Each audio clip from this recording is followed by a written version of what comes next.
Hello everyone, मेरा नाम है शुभम खंडेलवाल और आज हम जिस ट्रेड की बात करेंगे वो ट्रेड है विप्रो का। ये विप्रो का ट्रेड लगभग मैंने 2 से 3 हफ्ते पहले लिया था। फ्यूचर का एक लॉट लिया था और इस पे मुझे अच्छा खासा 10,800 का प्रॉफिट हुआ था। मेरा मेन पर्पस इस चैनल का, आपको ठीक है, एक ट्रांसपेरेंसी तो हमें रखनी ही है। मैं आपको अपने सारे ट्रेड के रिजल्ट्स भी दिखाऊंगा, प्रॉपर जीरोधा से रिपोर्ट्स दिखाऊंगा, मैं कोई हवा में बातें नहीं करूंगा। पर मेन मोटिव इस चैनल का ये है कि इस ट्रेड को लेने से पहले प्लानिंग और स्ट्रेटेजीज क्या थी। मैंने buying price, selling price, target price, stop loss price मैंने कैसे डिसाइड किया और मैंने क्या टेक्निकल एनालिसिस का यूज करके इस ट्रेड को लिया। तो चलिए शुरू करते हैं इंट्रो के साथ।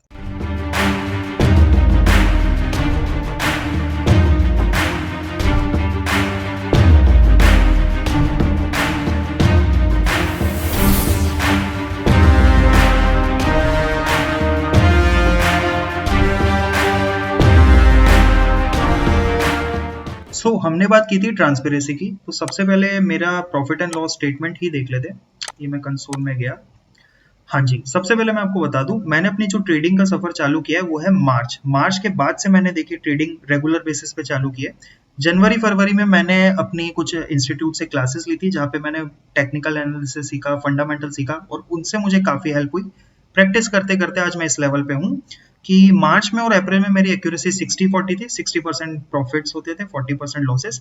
मई के महीने में मैंने टोटल 12 ट्रेड लिए जिसमें से मेरे 8 ट्रेड के टारगेट हिट हुए और 4 ट्रेड के मेरे स्टॉप लॉस हिट हुए। बाकी जुलाई से जनवरी आप देख ही सकते हैं, वही वाला हाल है, अनाड़ियो जैसा था मेरा कि कभी कभी इंट्राडे किया और उसमें भी लॉस ही खाया क्योंकि कोई प्लान नहीं होता था, कोई स्ट्रेटेजी नहीं होती थी। बट मैं जिस ट्रेड की बात कर रहा हूँ ना वो है ये वाला विप्रो का।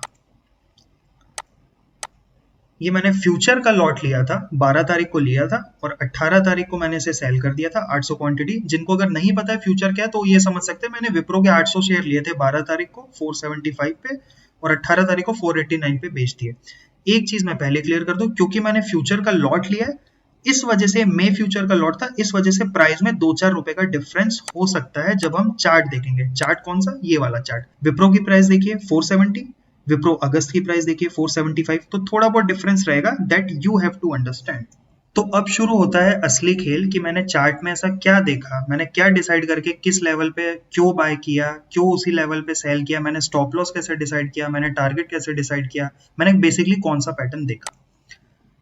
दोस्तों सबसे पहले हम ना बेसिक पैटर्न सीखेंगे और ये पैटर्न हम सबने सुन रखा है, विच इज हैमर पैटर्न। लेकिन मैं जब हैमर को यूज करता हूँ ना, मेरे अपने कुछ रूल्स है। मैं बेसिकली 3 स्टेप में इस पूरी टेक्निकल एनालिसिस को पूरा करता हूँ। तो अगर आपको हेल्प करे तो आप जरूर फॉलो करें, अदरवाइज कोई दिक्कत ही नहीं है, एफडी करवा लो बैंक में, वो तो करवाते ही रहते हैं सब। तो मैंने 1 आवर का चार्ट यूज किया था।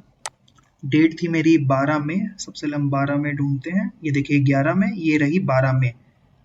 कौन सी कैंडल है? ये वाली। आई नो अभी मैंने नाम लिया हैमर इसलिए आप बोल देंगे, पर मैं अब आपको अपने वो 3 स्टेप के साथ इसे सिखाता हूँ जिससे एक्यूरेसी और ज्यादा हो जाएगी। हैमर तो यहां भी बना था, हैमर तो यहां भी बना, इनफैक्ट हैमर ये भी है, हैमर ये भी है। तो मैंने यहां क्यों नहीं बाय किया, यहां सब क्यों नहीं बाय किया? दरअसल हैमर बनना चाहिए चार्ट के सबसे लोएस्ट पॉइंट पे। आप इस चीज को, स्टेप 1 को हमेशा ध्यान रखें। ये कैंडल्स तो ठीक है बाद में बनी ना, मान लेते हैं आज है 12 में, ये रही, ये कैंडल बनी है, ठीक है। थोड़ा सा जूम कर लेता हूँ, स्पेसिफिकली हम इन दोनों कैंडल्स की बात कर रहे हैं। क्यों कर रहे हैं? क्योंकि मैंने अभी एक स्टेप 1 बोल दिया, मुझे सबसे लोएस्ट पॉइंट पे हैमर चाहिए। इस कैंडल का लोएस्ट पॉइंट क्या है? यहाँ आप देख सकते हैं, यहाँ सारी चीजें आती है, मैं जैसी कर्सर रखूंगा 462.55 और हैमर की कैंडल का क्या है?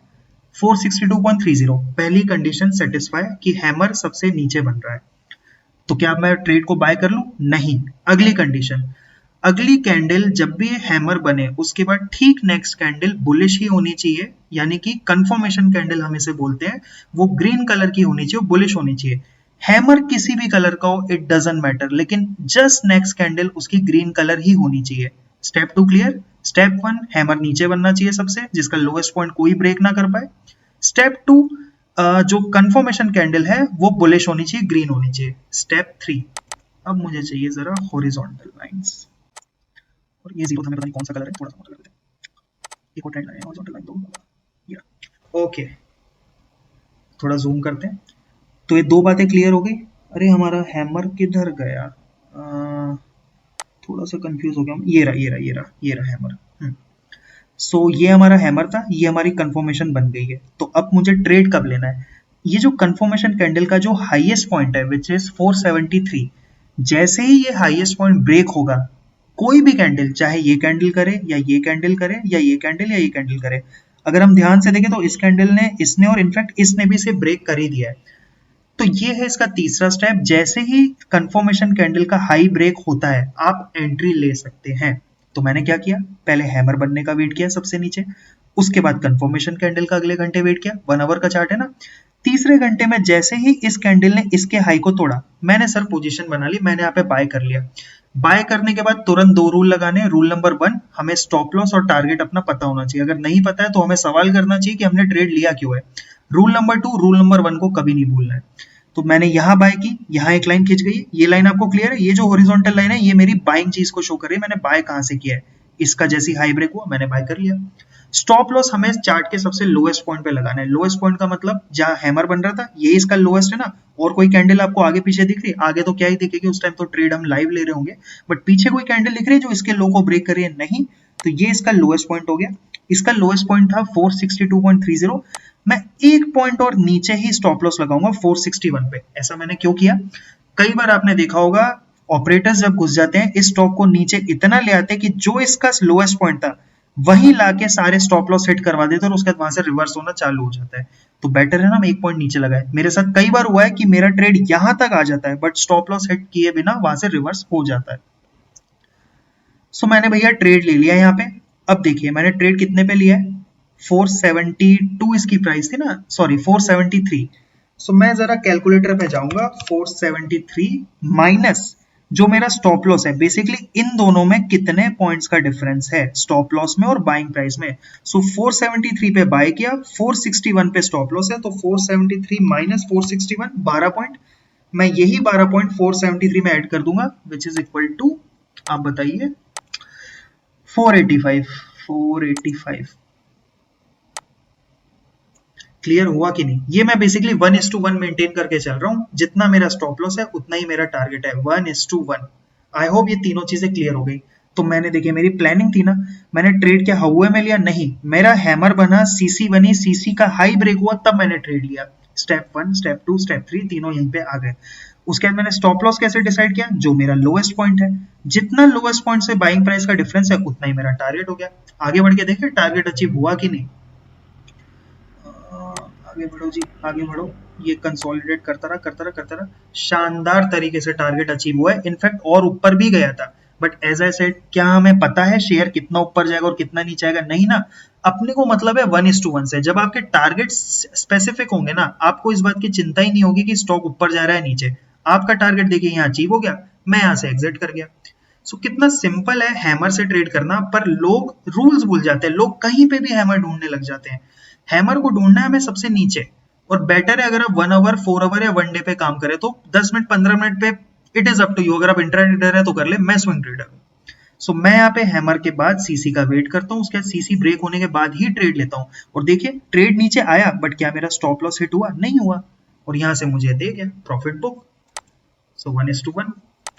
अब बस आपके लिए एक ही होमवर्क है, आप भी 1 आवर, 4 आवर या 1 डे पे चार्ट लगाइए किसी भी कंपनी का, और उसमें ढूंढिए आपको हैमर सीसी मिलता है क्या।